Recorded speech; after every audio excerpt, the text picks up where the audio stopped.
এখন ত্রিকোণমিতির 9.1 এর 6 এর ক কি বলছে যে 1 divided by sec square a plus 1 divided by cosec square a সমান সমান 1, এটা প্রমাণ করতে হবে। আমরা তোমাদেরকে শিখেছিলাম হচ্ছে 1 বাই sec থিটা সমান সমান কি ছিল, যে cos থিটা, অর্থাৎ cos হচ্ছে sec এর বিপরীত। ঠিক আছে, আমরা এটা সূত্র বলছিলাম। তাহলে এখানে যদি আমরা স্কয়ার দিই তাহলে এই জায়গায় স্কয়ার দিলে আপত্তি নাই, একই জিনিস। আবার 1 বাই cosec স্কয়ার থিটা সমান সমান কি লেখা যায়, sin স্কয়ার থিটা, অর্থাৎ sin cosec এর বিপরীত, sin cosec এর বিপরীত।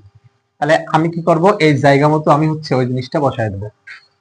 তাহলে কি আছে, লেফট হ্যান্ড সাইড সমান 1 divided by sec square a plus 1 divided by cosec square a।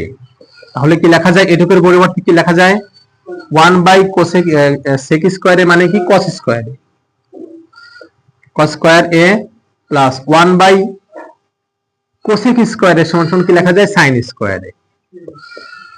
এখন আমরা একটা সূত্র জানি, সেটা কি, যে sin square a plus cos square a সমান সমান 1। তাহলে ওই সূত্রের মধ্যে 1 বসাই দিতে পারি। তাহলে আমাদের রাইট হ্যান্ড সাইড প্রুফ হয়ে গেল। অর্থাৎ তাহলে কি হবে, sin square a plus cos square a সমান সমান 1, এটা একটা formula. sin square a plus cos square a সমান 1, এটুকুর পরিবর্তে আমি 1 বসাই দিলাম। তাহলে এটা আমাদের হচ্ছে ক নম্বরের সমাধান হয়ে গেল, অর্থাৎ 6 এর ক শেষ।